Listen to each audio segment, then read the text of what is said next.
The night was supposed to be quiet. Detective Serena Cole had spent 36 hours chasing leads on a trafficking ring that was creeping through Boston like smoke under a door. She was running on black coffee and stubborn resolve, her eyes stinging from fatigue as she steered her unmarked sedan toward home. The case files on her passenger seat were heavy with secrets, names, dates, payoffs. Some of those names wore uniforms, some sat in positions of power. And Serena knew that the closer she got, the more dangerous the ground became. But she never expected the danger to come from flashing blue lights in her rearview mirror. The siren screamed, slicing through the quiet street. She pulled over calmly, though her pulse climbed. It wasn't unusual for her to be stopped. Being a black woman behind the wheel of a nice car was enough to trigger suspicion. But something about the way the cruiser swerved, boxing her in against the curb, told her this wasn't just routine. A young white officer, Grant, stormed toward her, hand already on his gun. "Step out! You match the suspect!" His voice cracked like a whip, no room for dialogue, no space for explanation. Neighbors leaned from porches, phones lifted. A live stream began with the caption, "Another stop in Roxbury tonight." Serena kept her voice level, the same tone she had used to calm victims, to corner killers. "Officer, if you'll just—" She didn't finish. Her door was yanked open, her wrist twisted into cold steel cuffs. Grant shoved her against the hood, the files spilling onto the asphalt like a trail of breadcrumbs. The crowd murmured. Someone whispered her name. A woman in the distance said, "That's Detective Cole, isn't it?" But the word detective was drowned out by Grant's shout. "She fits the description, don't move!" Backup arrived. 2 more cruisers boxed the street in, their lights painting everything red and blue. Serena's cheek pressed against the metal hood, her mind racing, not with fear, but with calculation. She knew these stops. She knew how fast they could turn lethal. Yet what unsettled her most wasn't the aggression. It was the brief flash she caught on one officer's clipboard. A case number. Not just any number. In the same case, she had been working undercover. Her stomach dropped. How did they have that file? The crowd grew louder, their voices rising in protest. Live stream comments scrolled like wildfire. "She's not resisting. She's a cop. Look at her ID." Phones tilted in closer, documenting every second. Serena inhaled slowly, her voice calm despite the cuffs cutting into her skin. "Check my ID," she told them. But Grant's jaw clenched, his knuckles white on the cuffs. And in that charged silence, as the street boiled with tension, Serena realized something chilling. This wasn't just about racial profiling. This was a message. Someone wanted her stopped. Someone wanted those files buried. The stop wasn't the accident it appeared to be. It was the opening move of something much bigger. The cuffs cut deeper with every move, but Serena Cole didn't flinch. Years of working undercover had taught her that composure was a weapon sharper than any blade. Her mind stayed locked on details. The placement of the officers' cars, the faces in the crowd, the clipboard that carried her own case number. Something was bleeding through the cracks of this so-called stop, and she was caught in the middle of it. Officer Grant shoved her harder against the hood, his voice carrying the arrogance of someone who thought this was just another black suspect pinned for the night. "We've had reports of a woman matching your description involved in a break-in," he barked. It was the oldest line in the book, matching a suspect. A phrase used to excuse racial profiling, to justify harassment, to turn suspicion into false authority. Serena steadied her breath. "Officer, you're making a mistake. If you look at my ID—" "Quiet!" he snapped, glancing at the crowd that was inching closer, phones raised like shields of truth. The livestream comments scrolled faster. "This is wrong. She's not resisting. This looks like police misconduct." Some viewers began dropping the hashtag #HaRacistCop, fueling the viral fire. Serena let her silence speak. Every second she endured, every humiliation broadcast live, was becoming evidence more powerful than her own voice. She knew what this footage could do. It could expose not just the officer in front of her, but the system behind him. Another squad car screeched to a halt. Lieutenant Warren stepped out, tall, graying, a man with years of service etched in his posture. To the crowd, he looked like an authority arriving to restore order. But to Serena, he looked like something else entirely. The name she'd seen buried in wiretap transcripts connected to payouts from the very trafficking network she was investigating. Their eyes locked for a brief second. Warren's expression didn't show surprise at seeing her. If anything, it showed calculation, as though he had expected this encounter. "Get her in the car," Warren ordered, his voice calm but sharp. Grant hesitated. "Sir, she says she's—" "I don't care what she says," Warren cut in. "Do as you're told." The command hit Serena harder than the cuffs. Warren wasn't acting out of ignorance. He was making a choice in front of cameras to bury her identity. It wasn't just prejudice now, it was strategy. Serena felt herself lifted and shoved toward the back of a cruiser. The crowd's shouts grew louder, more urgent. A woman cried out, "That's Detective Cole! She helped my nephew last year!" Another voice joined. "She's a detective! Check her badge!" Warren turned toward the bystanders, his hands raised in a mock display of control. "Step back, everyone. This is police business." His words had the polished tone of someone used to press conferences, but Serena could hear the undertone. Control the narrative. Silence the witnesses. Inside the cruiser, Serena sat upright, her wrists still bound. Through the window, she saw her files scattered on the street, officers scooping them up quickly. Too quickly. She caught the glimpse of a page. Handwritten notes, her own notes, now in their possession. The very evidence linking Warren's circle to organized crime was being stolen in plain sight under the guise of a traffic stop. Her jaw tightened. They weren't just humiliating her, they were dismantling her case, piece by piece. The drive to the precinct was short, but it stretched like hours. The police radio crackled with static and coded chatter. Serena closed her eyes and replayed the scene in her mind. The sudden stop. The clipboard with the familiar number. Warren's lack of surprise. It lined up too perfectly. This was no coincidence. This was an interception. When the cruiser pulled into the station garage, she was escorted inside through a side door, away from public view. No booking desk, no standard procedure. Just a quiet hallway, dimly lit, leading to an interrogation room. The air smelled of stale coffee and disinfectant, but underneath it, Serena sensed something rotten. They sat her down, cuffs still tight. Officer Grant paced, clearly nervous now that the live stream was gaining traction online. He muttered, "Sir, people are saying she's a detective. Shouldn't we—" Warren's glare silenced him instantly. "Do you want to keep your badge, Grant? Then follow orders." Serena leaned forward, her voice low, precise. "You know this won't hold. The cameras saw everything. Every second of tonight is evidence against you." For a flicker of a moment, Warren's jaw tightened, but then he smiled, cold and practiced.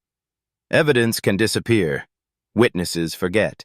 But accidents, they happen all the time." The implication was clear. Serena wasn't just being detained, she was being set up for something much darker.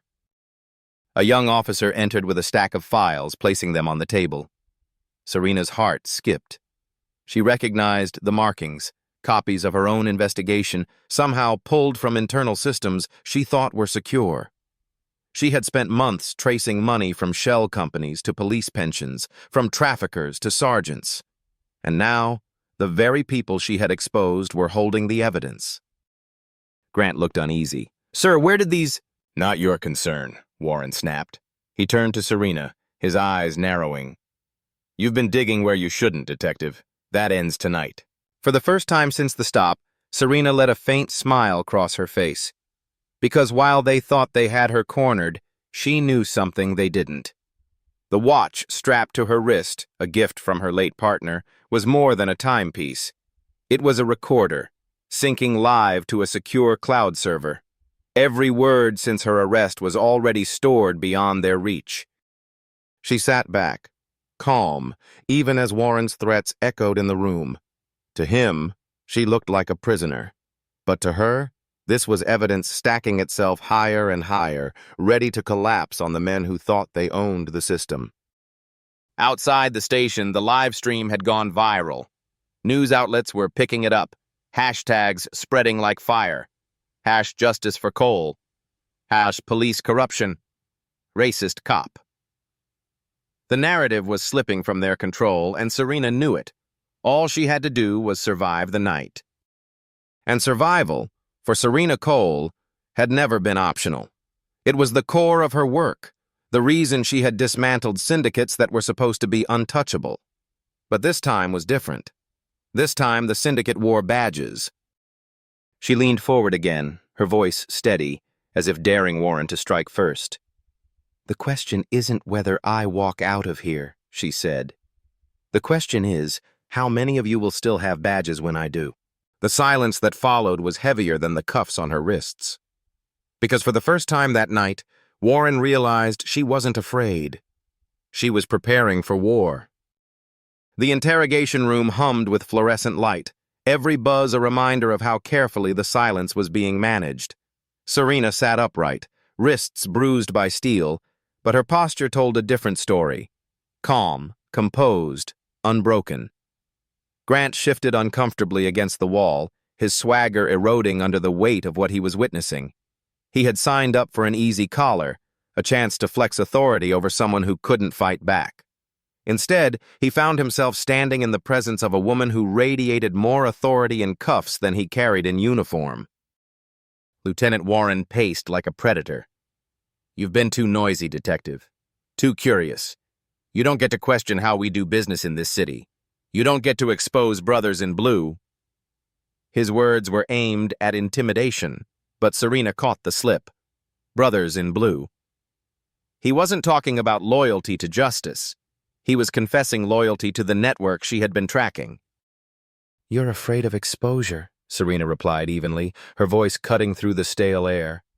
"Afraid the public will see you for what you are. Dirty cops feeding off a trafficking ring.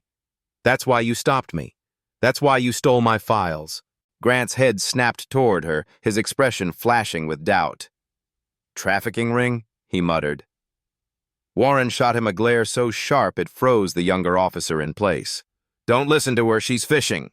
But Serena saw it. The hesitation, the doubt creeping into Grant's eyes. Doubt was leverage. Warren leaned closer across the table, lowering his tone. "You think a live stream saves you? Phones can vanish. Evidence gets lost. And when people disappear in Boston, the streets stay quiet." His threat was surgical, designed to strip away her calm. But Serena only tilted her head slightly. "Funny thing about live streams," she said. "They don't just vanish anymore, they duplicate. Mirror servers, backups. You're already trending, Lieutenant. Your words are being shared faster than you can delete them." Outside the precinct, the city was stirring. Reporters were gathering at the front entrance, tipped off by the viral footage. Hashtags burned hotter. Hashtag police corruption. Boston and Tash justice for Serena. Every second they held her, the fire grew.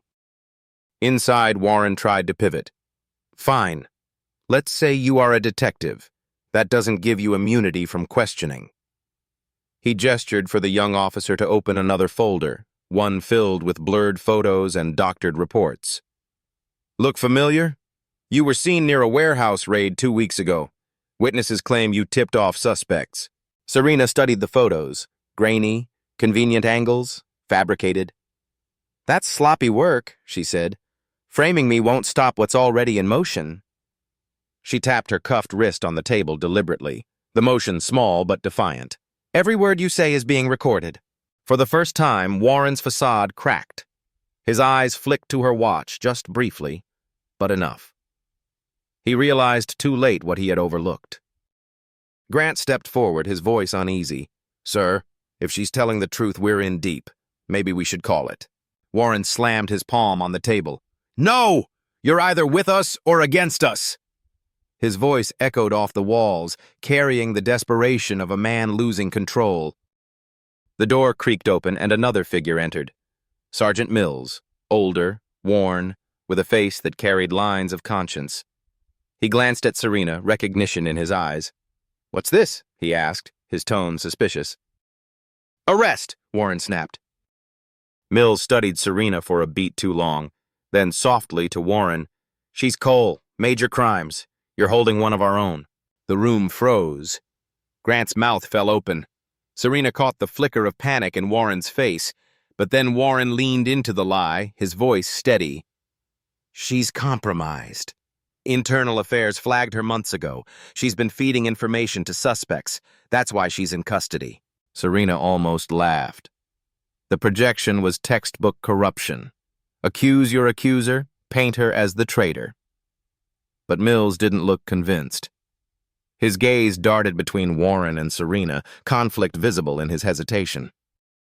Serena locked eyes with him. "You know me. You know my record. Ask yourself, who benefits from me being silenced tonight? Who profits if those case files disappear?" Mills exhaled slowly, his silence speaking volumes. Grant shifted again, torn between orders and conscience.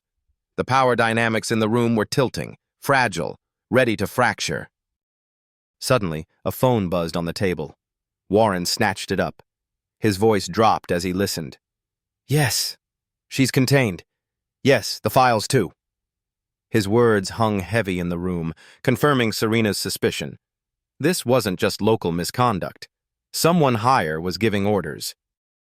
When he ended the call, Warren's eyes burned with rage. "No one is walking out of here until this is finished." Serena leaned forward, her calm like a blade. "Then you'd better pray you finish before the press breaks your door down." Because she could hear it now. Faint at first, then louder. The murmur of voices outside the station. Reporters. Protesters. The crowd swelled as news vans pulled up, lights flashing against the night.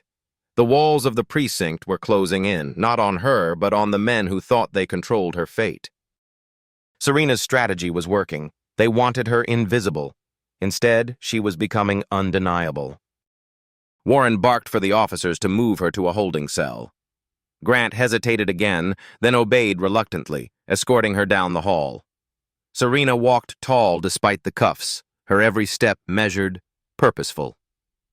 She was no longer just a detective under arrest. She was a witness in the middle of a crime, one committed by the very people sworn to uphold the law. As the cell door clanged shut, Serena sat on the narrow bench and closed her eyes.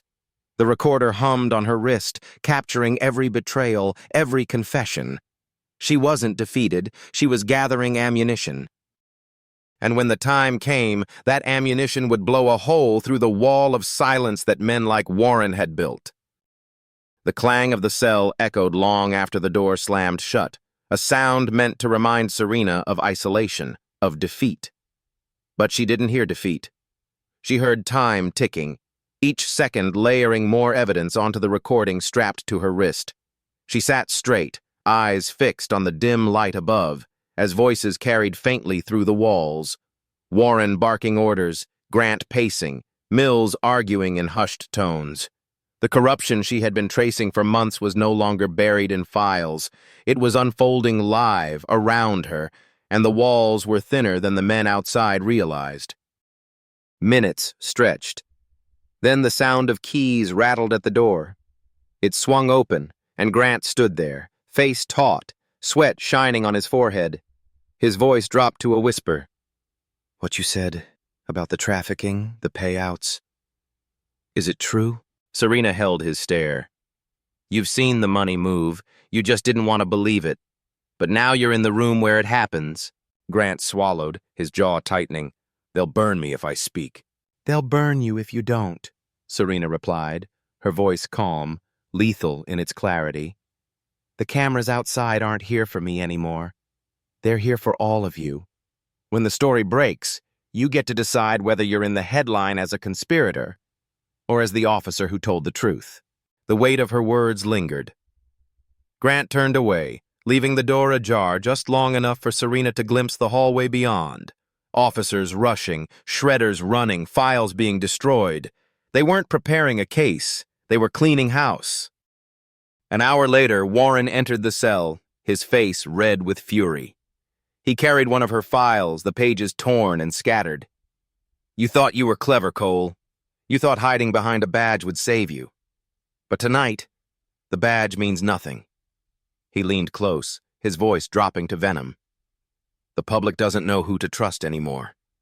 All they'll see is another black cop caught dirty, and I'll make sure of it. Serena didn't blink. Funny. For a man who claims to control the narrative, you seem awfully worried about what the public sees. His hand twitched toward his holster before he caught himself. For a moment, the mask slipped, and Serena saw what he truly feared. Not her, not even her case, but exposure. The kind that couldn't be buried under reports or silenced by force. Suddenly, the station trembled with noise. Chants from outside. Through the walls, Serena could hear the rhythm of voices rising, fists pounding against barricades. Justice for Cole! Justice for Cole! The crowd had grown from dozens to hundreds, maybe more. News cameras beamed the images nationwide. Hashtags spread faster than Warren could spin them.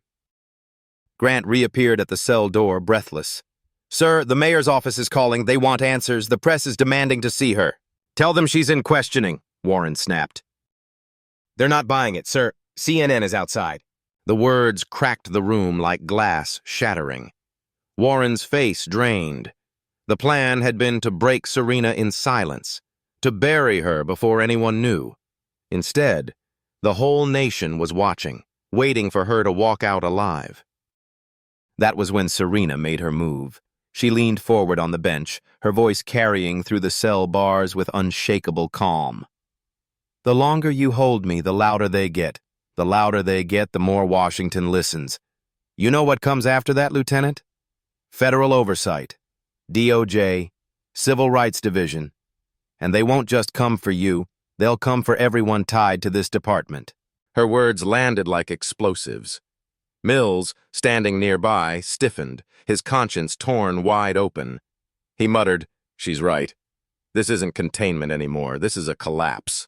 But Warren doubled down. Desperation clung to him like sweat.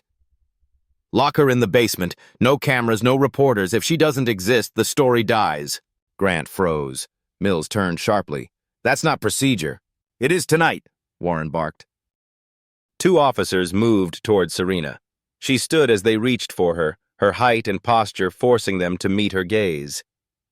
Every step you take right now, she told them, is another nail in your own coffin.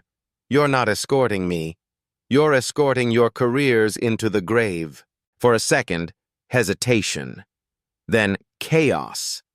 The sound of glass breaking outside. Protesters had breached the barricades, voices pouring closer. Reporters shouted questions that echoed through the hallways. Why is Detective Cole still in custody? Is the department hiding corruption? Is this systemic police misconduct? Warren's voice broke through the noise. Move her now! The officers dragged Serena down a back stairwell, the air growing colder, the walls narrowing.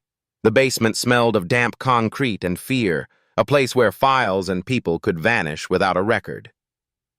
Serena's pulse steadied. If this was their last card, it meant they were out of options. And that made them sloppy. At the bottom of the stairwell, Serena was shoved into a chair.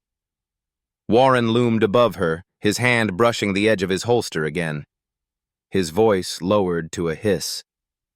You think a crowd saves you? Crowds disperse. People forget.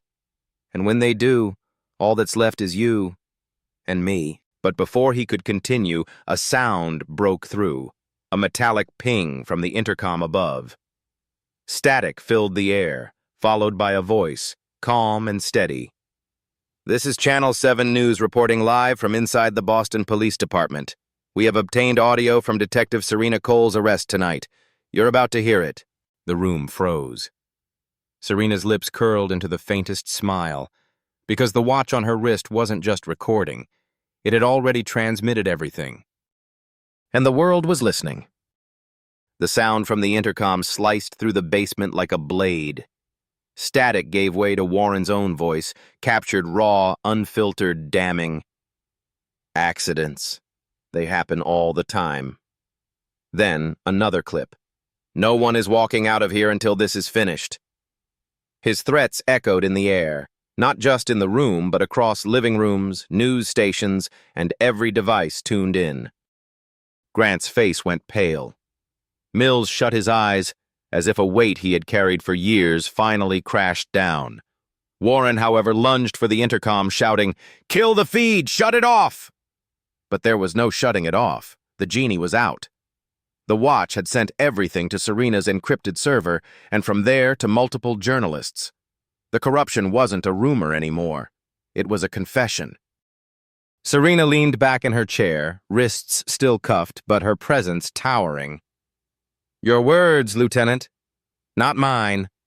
America just heard who you really are." Upstairs, chaos erupted. Phones rang off the hook, reporters swarmed the front desk, and the mayor's office demanded answers. Protesters chanted louder, their voices shaking the windows. The basement felt like the eye of a storm about to rip the building apart. Warren's mask shattered. Rage twisted his face as he drew his gun, leveling it at Serena. "You think this ends me? No, it ends you. A tragic accident. A detective gone rogue. That's the story." Grant's hand shot up instinctively. "Sir, stop. There are cameras everywhere. If you do this—" "If I do this," Warren snarled, "I bury her and the evidence dies with her." Mills stepped forward, voice steady despite the tremor in his hands. "No, Lieutenant. You're not burying her. You're burying us all." He positioned himself between Warren and Serena, his badge gleaming in the harsh basement light. "I won't be part of this." The room teetered on the edge of violence. Warren's finger tightened on the trigger. His fury aimed not just at Serena, but at the world collapsing around him. Grant looked from Warren to Serena, his chest heaving.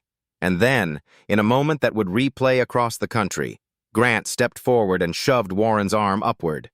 The gun fired, the bullet slamming harmlessly into the ceiling, dust raining down. The noise brought a rush of footsteps. More officers poured into the basement, drawn by the gunshot. Some froze at the sight of Warren armed and unhinged. Others immediately pulled him back, wresting the weapon from his grip. The chain of command was broken, loyalty fracturing under the glare of exposure. Serena sat still, calm in the storm. "It's over," she said, her voice carrying more authority than any badge in the room. "The people outside know, the press knows, the DOJ knows. You can't silence this." The cuffs were finally removed, her wrists sore but her resolve unshaken. Mills placed a hand on her shoulder, quietly, almost reverently. "I should have spoken sooner," he admitted. Serena met his eyes. "Then speak now. Testify. Tell them what you've seen." Warren, pinned against the wall, spat venom. "You think the system will side with you? You're nothing but a black cop in a city that doesn't care. They'll chew you up and spit you out." Serena stood, straightening her jacket, her stature commanding the room. "You're right about one thing. The system doesn't care, but the people do. And the people are watching." Upstairs, chants shook the walls. "Justice for Cole! Justice for Cole!" The building vibrated with the weight of collective outrage. Reporters were broadcasting live from the precinct steps, their voices cutting into primetime news. The scandal was no longer confined to one night on one street. It had become a national story of police misconduct, racial injustice, and a detective who refused to bow. Within the hour, federal agents arrived. Their presence was unmistakable. Dark suits, sharp eyes, calm efficiency.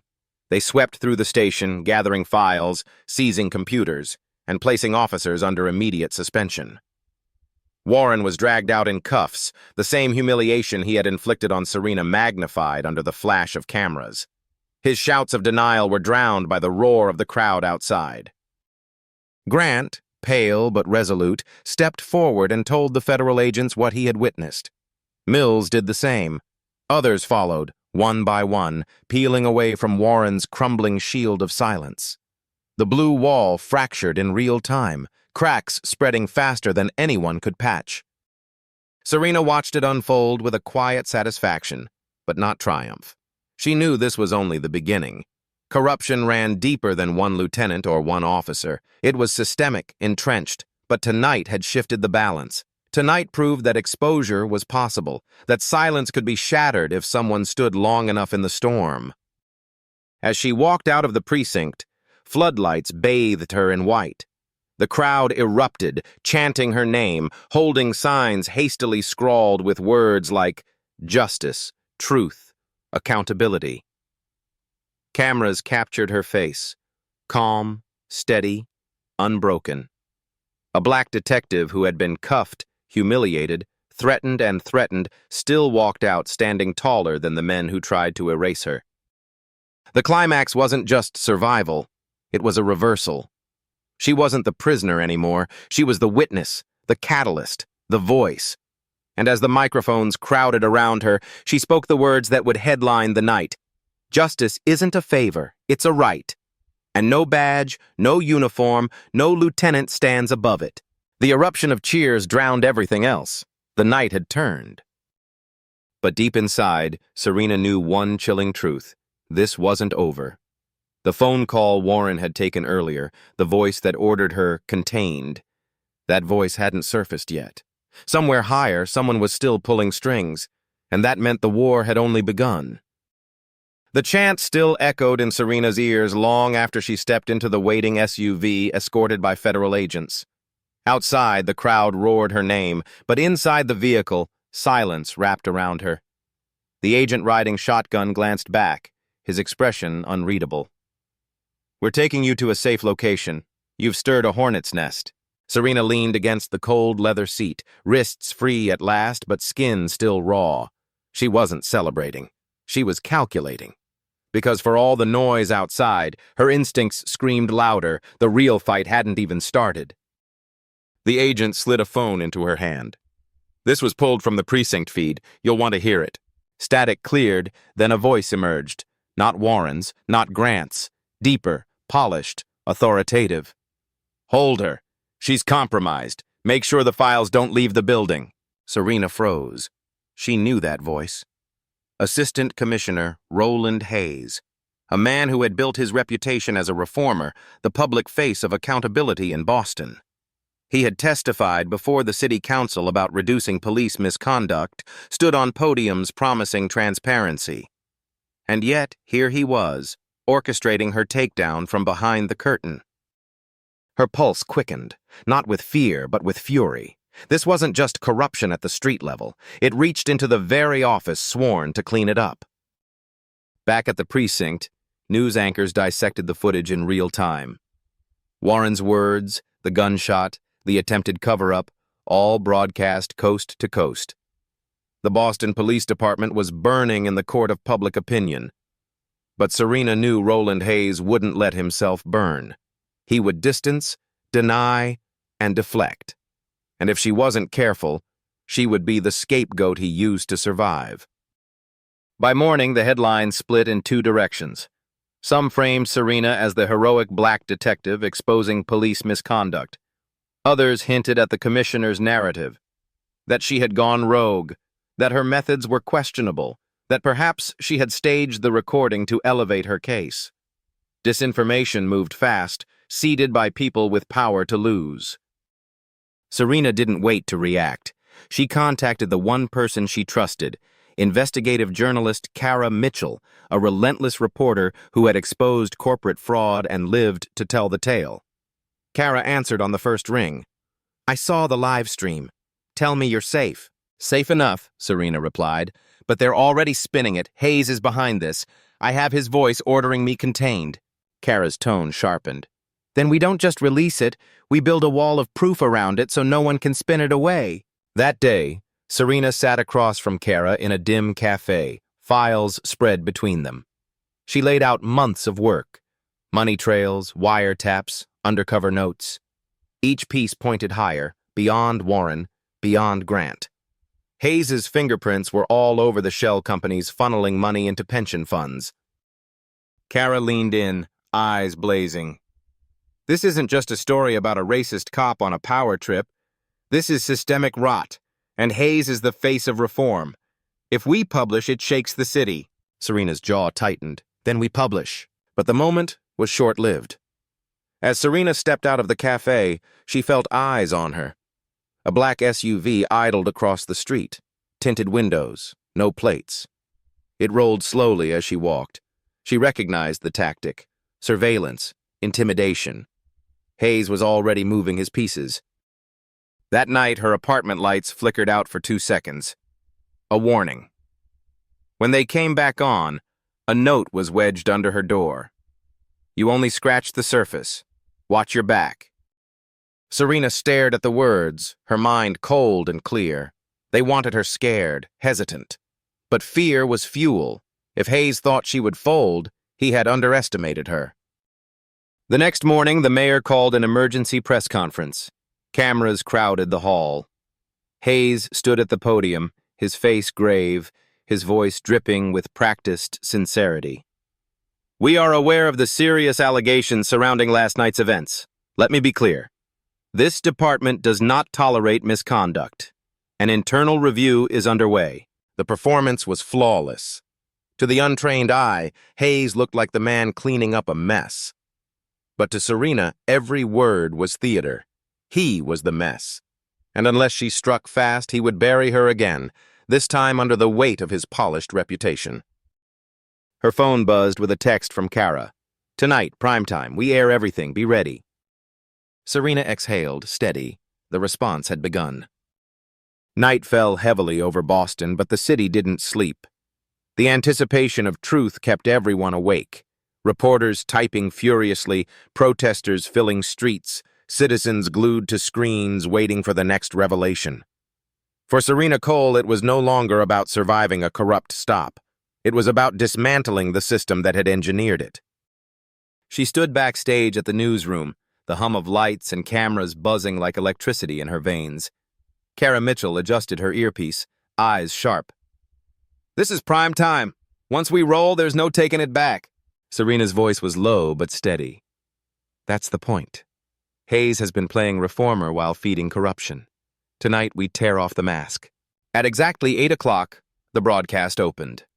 Kara's tone was crisp, journalistic, and undeniable.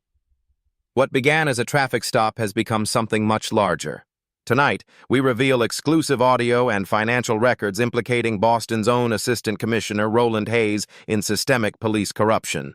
The footage rolled, Warren's voice dripping with threats. Hayes's command to hold her, make sure the files don't leave. Screens across America flickered with evidence. Then came the financial documents, the shell companies, the wire transfers. Serena's months of investigation unraveled on live TV piece by piece, each detail tightening the noose. Viewers gasped. Social media detonated. #expose Hayes. Justice for Cole.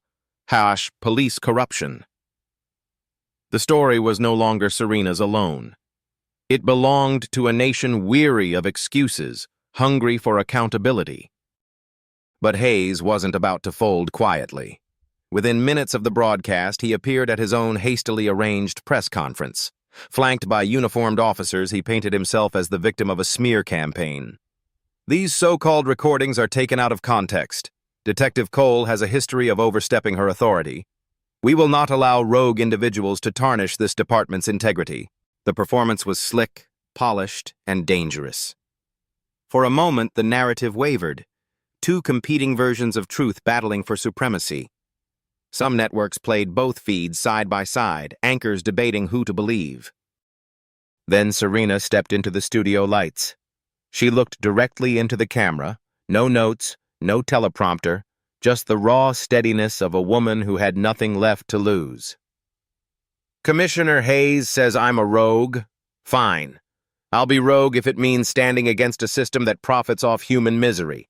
I have nothing to hide. Every file, every recording, every note of my investigation is already secured with federal authorities. You can smear me, but you cannot erase the truth. Her words cut through the noise like a siren in the night. The hashtags shifted again, surging harder, drowning out Hayes's denials. Rogue for Justice began trending, transforming his accusation into her rallying cry. Inside City Hall, panic spread. Council members demanded emergency hearings.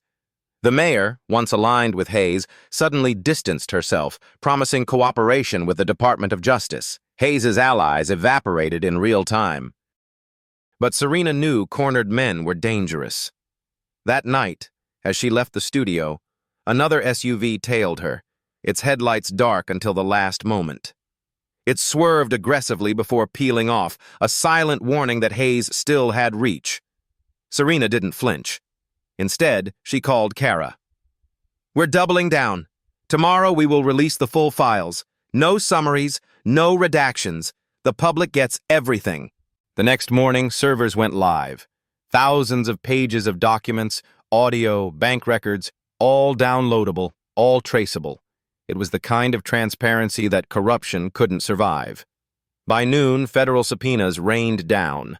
By evening, Hayes's resignation letter hit the wires, though he claimed it was for the good of the city. But Serena knew it wasn't over. Hayes stepping down was a victory, yes, but it was also a shield. Someone higher had given him the confidence to make that phone call. Someone higher had funded those shell companies. The roots went deeper. At the DOJ press briefing that followed, Serena stood beside federal investigators. Cameras captured her not as a victim, not even as just a detective, but as a symbol. A black woman who had faced a racist cop on the street, then torn open a conspiracy reaching the top of her department. She told the nation, "This isn't about one officer. It isn't even about one commissioner. This is about a culture that protects misconduct instead of punishing it. That changes today." The response was thunderous. Crowds erupted in applause outside. Editorials hailed her courage. Citizens called for sweeping reform. The tide had shifted. But in the quiet after the press conference, Serena's phone buzzed again. A blocked number. She hesitated, then answered. The same deep voice that had ordered her held whispered 4 words, "You're not finished yet." The line went dead. Serena stared at the phone, her reflection faint in the black screen. She wasn't afraid. She was ready. The response wasn't just about exposing Hayes. It was about preparing for the war still ahead. Boston buzzed with protests, headlines, and breaking news. But in Serena Cole's apartment, the city's chaos faded into quiet. Her wrists still bore faint red marks from the cuffs, scars of humiliation now transformed into proof of survival. She had faced a racist cop on the street, a corrupt lieutenant in the basement, and an assistant commissioner who thought he could bury her. She had walked through all of it with the truth intact. Her daughter Maya padded into the living room, clutching a blanket. She climbed into Serena's lap, eyes searching. "Mom, why did they hurt you? You're the good guy." Serena held her close. "Because sometimes people with power forget what it's for. They get scared of the truth. And when they're scared, they hurt others." Maya frowned. "Did you win?" Serena kissed her forehead. "I didn't win. We all did. Everyone who spoke up, everyone who refused to stay silent, they won. What matters isn't that they tried to stop me. What matters is that they couldn't." The next day, Serena stood on the steps of City Hall before reporters and protesters chanting her name. She spoke plainly, her voice steady. "You saw what happened. You saw a black detective treated like a criminal. You saw the corruption that tried to bury the truth. And you saw how ordinary people forced it into the light. This fight isn't finished. We need accountability at every level. Justice isn't a privilege, it's a right." The crowd erupted, chants echoing across the plaza, reporters scribbling every word. For a moment, the city felt united, outrage mixing with hope. Later, as the sun set, Serena sat beside Maya watching lights bloom across the skyline. "Are the bad guys gone now?" the little girl asked. "Some are," Serena answered softly. "But others will try again. That's why we don't stop. That's why we keep telling the truth." Maya nodded sleepily, resting against her mother's shoulder. Serena gazed out at the city, knowing the fight wasn't over. There were still shadows above Hayes, voices that had pulled the strings. But tonight proved something bigger than any conspiracy. Silence could be broken, power could be challenged, and justice could rise if people stood together. Her words from the broadcast replayed in her mind, the line already spreading across headlines and signs held high outside precinct doors. Justice isn't a favor, it's a right. For Serena Cole, that wasn't just a statement. It was a promise.